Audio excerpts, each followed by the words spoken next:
before Kai started, you know when God puts a vision in your heart and you're like, hey, God, what do you mean? Do you mean me?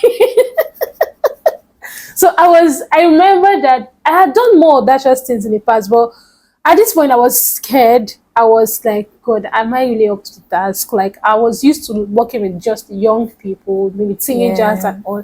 I wasn't used to working with adults, like how? So I was scared. But I remember telling Margaret about it. And then she was more of like, she, she was like the execution We officer. do it. So like I was really grateful for her help that period, and it reinforced the fact of that when you have friends, when you have a community of friends that comes when you need their help, that always comes through when you need them, like Pray for those kind of friends. because it goes a long way. Hi Right. guys, welcome to another Christian Girls Chat with Kella. Today I'm with my friend Nasa. Hello, hi everyone. So, ladies, we're talking about how to handle burnout in this episode.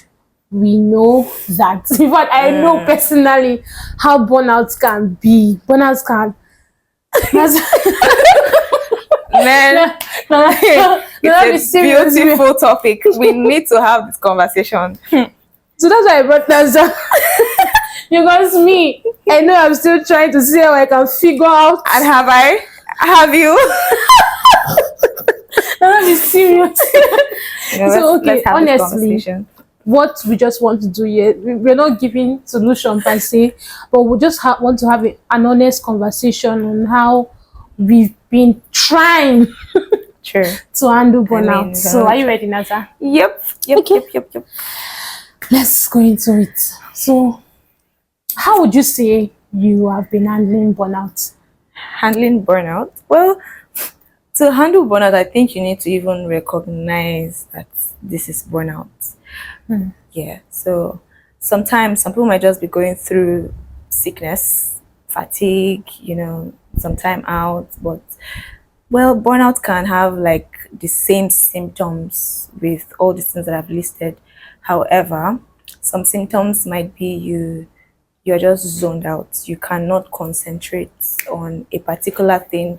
Take for instance, school, for example, you're running a 4-year degree program and in your 3rd year you're not just interested. This is like a course that you told the whole world, you preached how you wanted to be a doctor, but in your 3rd year of school you just said no, you're just not interested.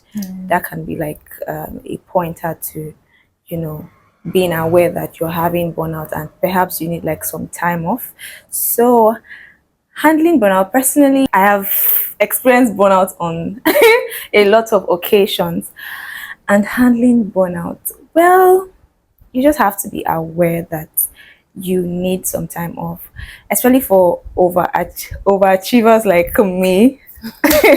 You just want to start something, finish strong, but sometimes it can be a pointer to like take a rest, or even maybe that direction that you might be taking might not be the particular direction, especially as we Christians.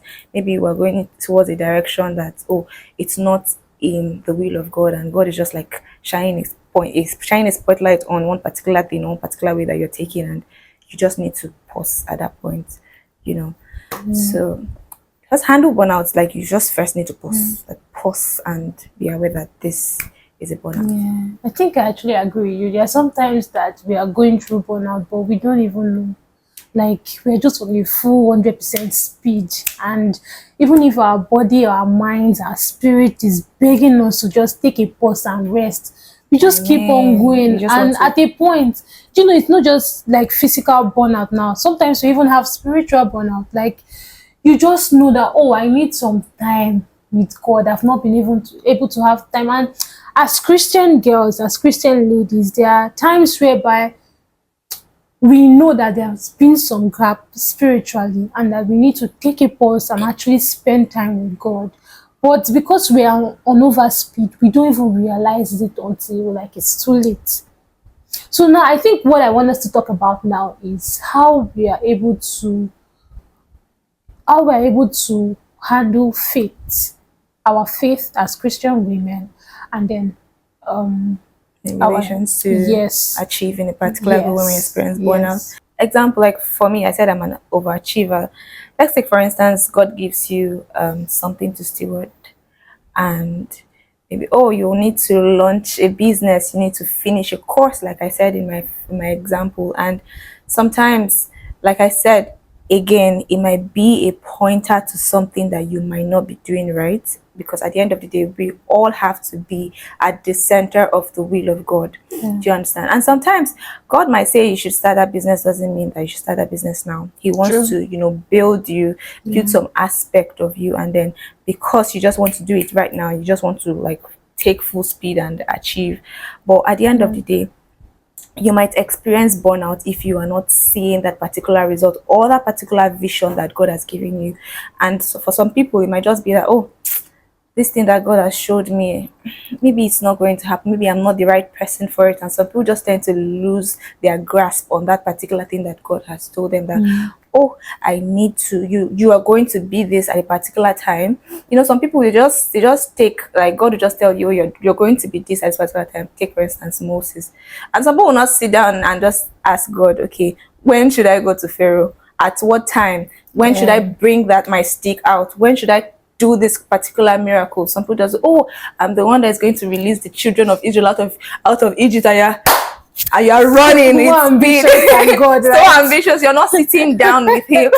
You're not sitting down. Yeah, In that time, if you do not ask like further questions, if you do yeah, not probe further, you don't sit down with God and plan this strategy, especially in timelines, you tend to lose your faith, especially when you're working on your own, yeah. and you would experience a lot of burnouts. Mm-hmm. And when you experience like multiple and multiple burnouts, if you're not aware that you're supposed to go back to God and say, oh, I'm tired, what am I not doing right? You might just lose your faith on that particular thing that God has given you.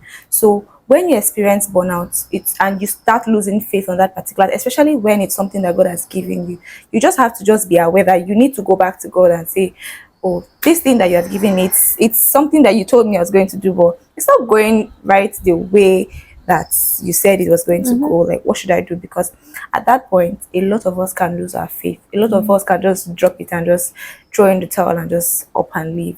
So you just have to be aware that we're fighting it to the last. So in other words, like, although when we are ambitious and committed, burnout might happen, but it is not as a result of being committed or ambitious. Yes, yes, So yes. sometimes when we try to do it alone without God, we can experience burnout, Exactly, right? exactly. But yes, I think I agree with you. There are times whereby I have, done some, like, when God tells you to do something and you Excitement. do it with you're Excitement. so it's not like you didn't have any bad intention. You were just like, well, I want to do what God will have me do. But people often forget that when the God gives you an instruction, there is a place for being prepared for it, right? There's a place for actually spending time to prepare. So that when you're going fully equipped. You don't just move from getting a vision from God and executing immediately without fully prepared, without being equipped for it. So sometimes when we just do things like Something just even came to my mind. The Bible character Esther. God anointed her to be a queen. What if she just went to the gate of the said I will be the queen. I will be the queen. But she had to be there for how many years for Yes, preparation? yes. That means that preparation, like, is Yes. really important in achieving Yeah. all that. Like, how do you want to be a queen when you are not even prepared for what you're going to be, what you're going to see? No, no, no. I Yes. mean, preparation is really, really Yes. important. So can you give a specific time when you were completely burnt out? What led to it and what finally helped you recognize it? Well, there are lots of examples, but I would talk about like something that happened recently. So, I was praying one day, and then God gave me a business name. Business name, oh, nothing else. Business name. I stood up from my prayer ground. I was just so desperate, not desperate came, but I was also excited. I was like, oh, God has finally answered my prayer. He wants me to launch this business and plenty things. I started having conversations with the graphic designer, everything. I was making plans. And when it was time to create my business strategy, like to launch, I knew that I just realized that there was no strategy. There was nothing. I didn't even know what I wanted to like show to the public. Although I knew what I wanted to offer, but there was no strategy, there was nothing. And in my head, I just kept asking God, but you told me, I heard it. I heard it. I heard it. But one thing I just wanted you to take from this was that I was aware that this was a journey that God was taking me through. And I was self-aware enough to know that I needed to go back to God to tell him that, oh, this was what I've done, and this is what I am facing now. And he'll be the one to even tell you, I gave it to you. He's the one that will validate that dream for you so that you can continue going. But you have to continue being at the center of the will of God. There's a place for preparation, and you have to actually go back to God. So that's what I did. I went back to God, and now we're planning and preparing because there's a place for preparation. So in all of this, right, what role will you say prayer and scripture does to know whether you're doing too much? Like for instance, Too much. like How much is too much? like for instance now, right? Those times where we are feeling the burnouts and everything, when as I said earlier on, that there's sometimes that you need to take a pause and you actually need to pray. There's sometimes that you are going through burnouts, both physically and spiritually, because you have not sat down to pray. So does that mean that prayer is actually really, really important when it comes to knowing when you are doing too much that is leading to the burnout? Well, first of all, what is prayer? Prayer is communication between you and the Father. And of course, when God speaks to you, it's through prayer, right? And you're trying to achieve something. When you're experiencing burnout and you feel that you're aware of the burnout situation that you are in, it's essential that you go to God in prayer. Prayer is just a communication between you and God.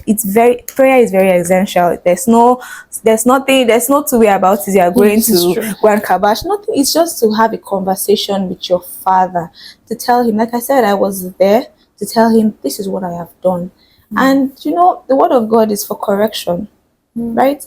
That is where it's needed. It's just what it is. There's no other thing, no other ingredient. Prayer and reading the Bible is how you communicate and get that feedback from God. Okay, now so I think we should talk about how community helps when we're in this, stage in our life.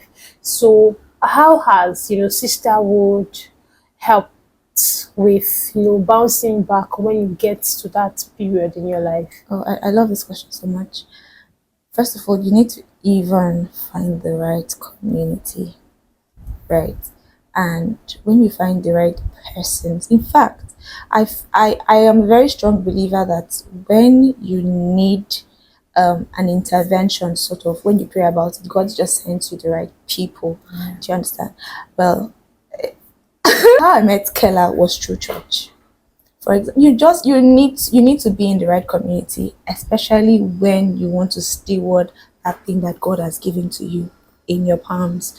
Church, sisterhood, you need to make the right friends. Pray for the right friends, and God will bring somebody to you. You don't have to be spamming that big mentor that everybody is spotlighting on LinkedIn and Instagram. Your friend might be that particular guy that you might be needing in that season.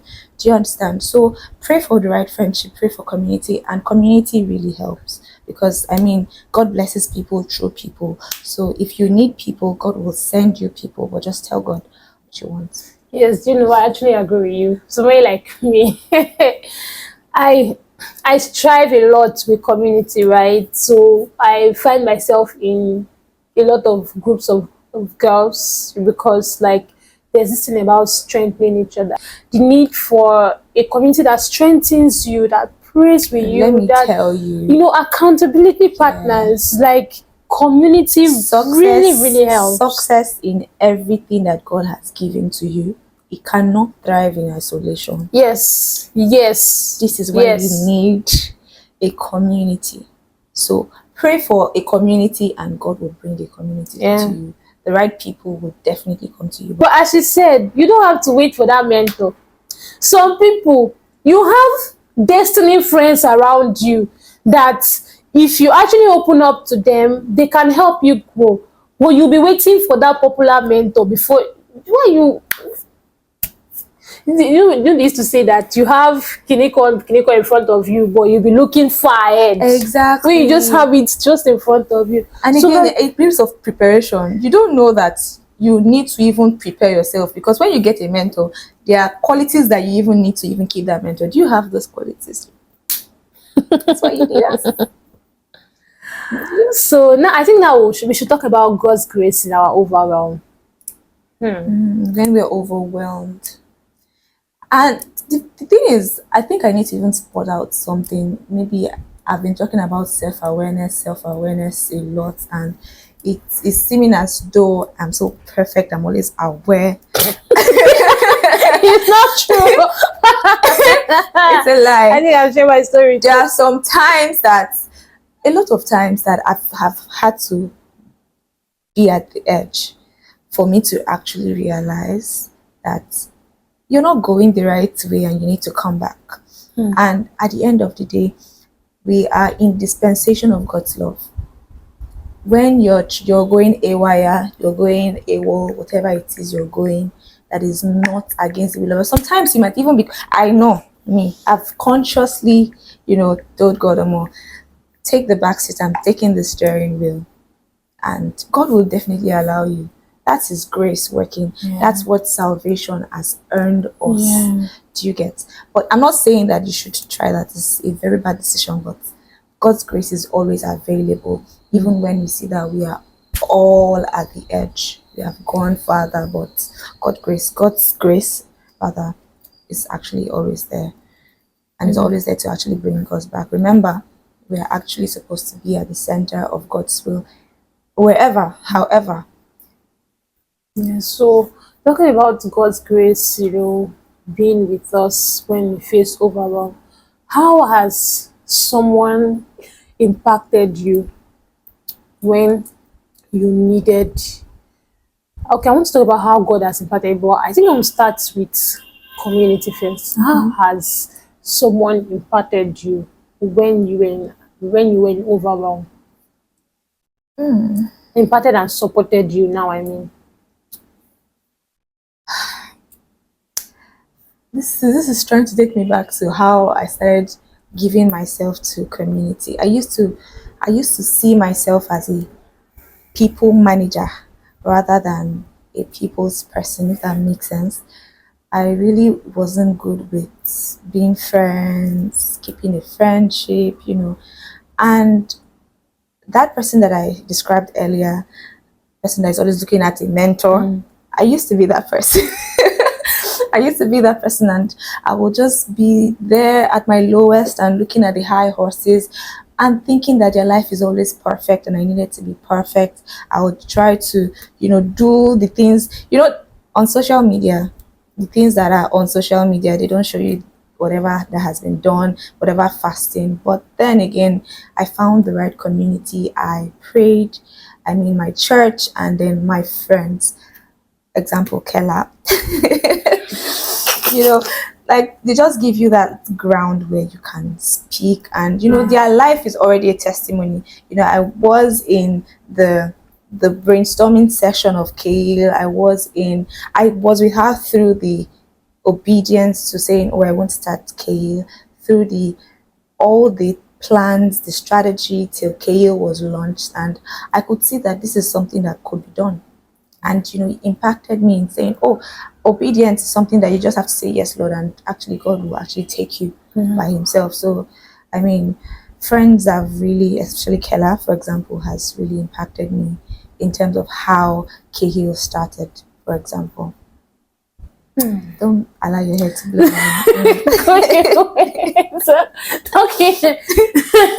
Talking about community and having friends that support you when you're in overwhelm. I remember there's been like a lot of cases whereby I would, because you know that I'm the kind of person that does a lot of things at the same time. So I've really been grateful for friends. I don't know where I would be without friends, man. Like for instance, now when Kai started, before Kai started, you know when God puts a vision in your heart, and you're like, hey, God, what do you mean? Do you mean me?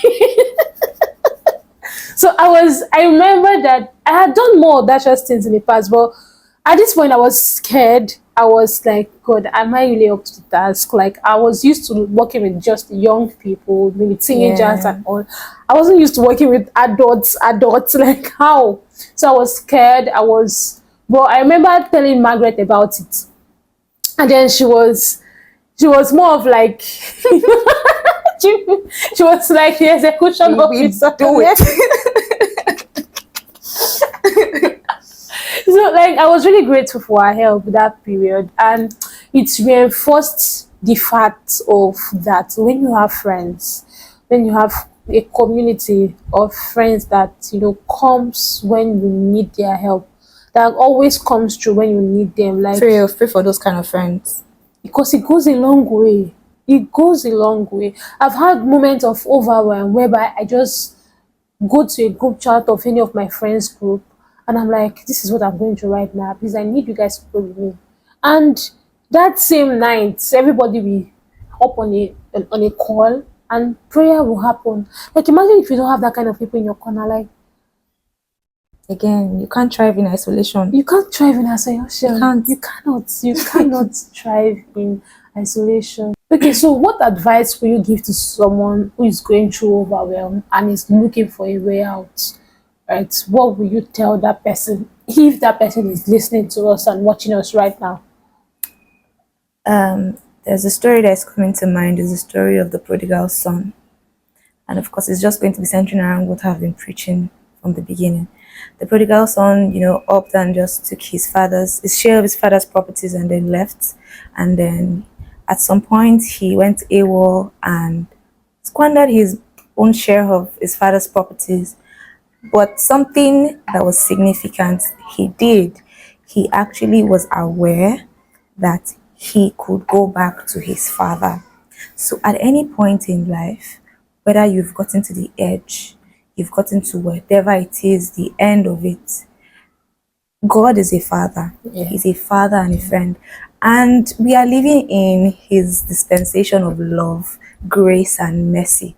There is nothing hard, there's no sin too high, too low. There's nothing that you've done that God cannot receive you with an open arms. The prodigal son went back to his father, and there were lots of jubilations. All you have to do is to start over again. Yeah. This time with God. Again, you have to be in the center of God's will for your life. And you have to now start now with God. At the center of your life, whatever you're doing, go with God. And you'll be able to manage it. I'm not sure. I'm not going to say, oh, it won't get easy, it won't get hard, or whatever it comes, whatever life now throws at you. This time you're going backed by God and you know how to handle it better.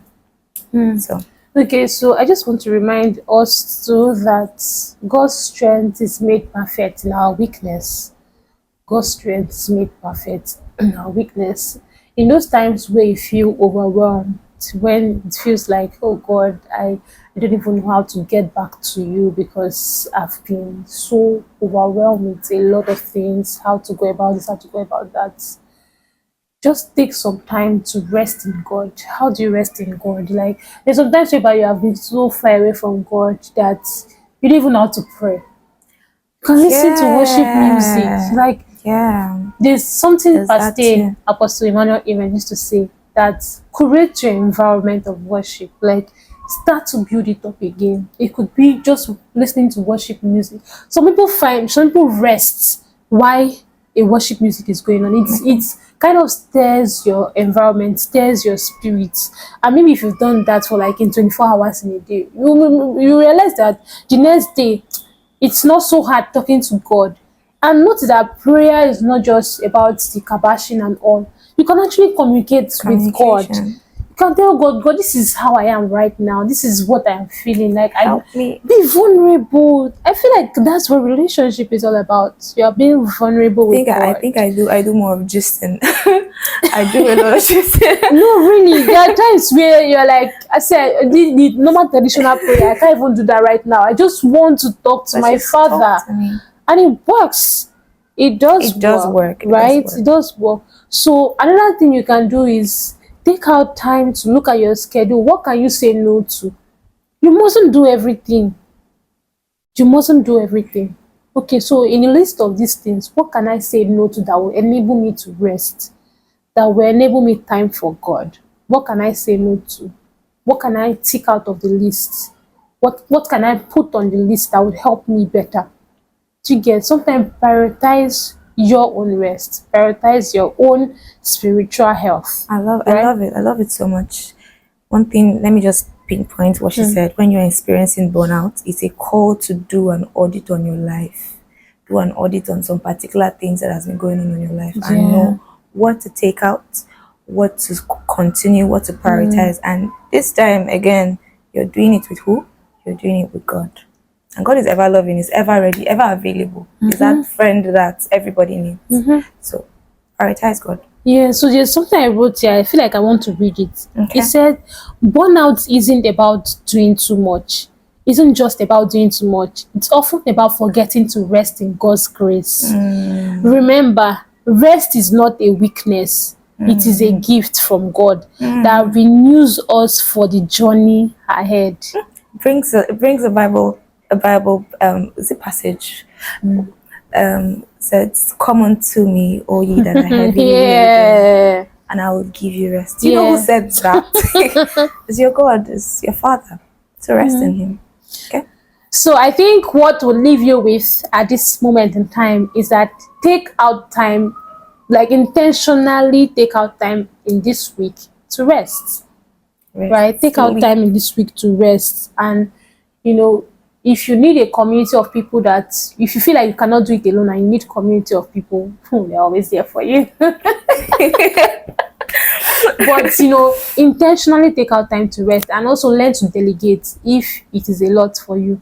Learn to delegate, rest, say no to what you can't say no to, and spend time in God's grace. Like, we have God's grace. I think you should make use of that. Like, you get me. Rest. Okay. So at this point, thank you for listening. We'll see you in the next episode. Please subscribe. Thank you. Subscribe, like, and share. Share to as many girls as possible. See you in the next episode. Bye. Bye.